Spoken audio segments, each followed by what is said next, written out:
Assalamualaikum warahmatullahi wabarakatuh. Perkenalkan, nama saya Ica Wahyu Pratama, nomor absen 25. Berdirinya saya di sini akan membawakan dakwah dengan tema larangan pacaran dalam Islam. Apa sih pacaran itu? Pacaran dalam Kamus Bahasa Indonesia artinya adalah lawan jenis yang tetap dan mempunyai hubungan berdasarkan cinta kasih. Sedangkan berpacaran artinya apa?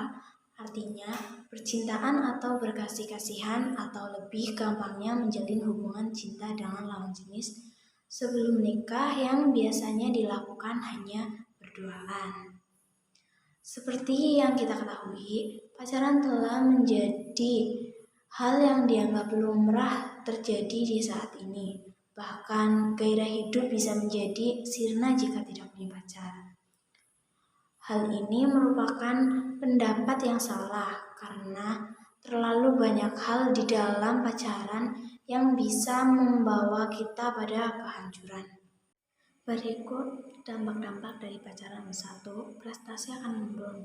Mungkin ini akan terjadi sama kaum muda yang lupa akan tugas utamanya, belajar karena pacaran. Ini terjadi jika dia lebih memprioritaskan pacaran daripada belajar. Yang kedua, penuh masalah hingga stres. Pacaran nggak akan selalu penuh dengan kesenangan seperti di sinetron. Akan ada saatnya pacaran akan melalui masalah. Misalnya hal simpelnya cemburu yang berlebihan. Yang ketiga, kebebasan pribadi berkurang. Ini akan terjadi jika pacar Anda adalah seorang yang suka mengekang secara berlebihan. Yang keempat, hidup boros. Ini biasanya terjadi kepada kaum pria yang sering kemana-mana bayarin sang cewek atau sebaliknya. Yang kelima, melatih kemunafikan. Maksudnya mungkin dalam pacaran yang namanya bohong terhadap pacar adalah hal yang biasa. Seperti misalnya saat jalan bersama teman, wanita ataupun bagi kaum pria, kamu berkata kepada pacar bahwa kamu pergi antar ibu belanja agar sang pacar tidak marah. Adapun cara-cara menghindari zina. 1. Menjaga pandangan sebagaimana dikatakan dalam hadis berikut. Katakanlah kepada orang laki-laki yang beriman, hendaknya mereka menahan pandangan dan memelihara kemaluannya, yang demikian itu adalah lebih suci bagi mereka. Sesungguhnya Allah Maha Mengetahui apa yang mereka perbuat. Quran Surat An-Nur ayat 30. Yang kedua, membatasi ikhtilat. Ikhtilat merupakan percampuran antara pria dan wanita di suatu tempat. Dalam waktu yang lama, Islam telah mengatur pembatasan ikhtilat.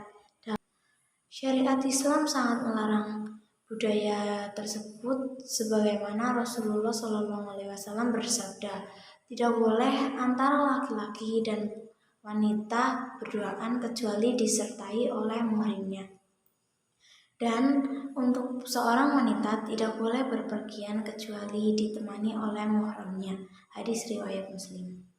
Maka hal di atas dasar ini Allah melarang kita untuk mendekati zina, karena Allah tidak mengharamkan suatu hal jika hal itu tidak buruk bagi kalian.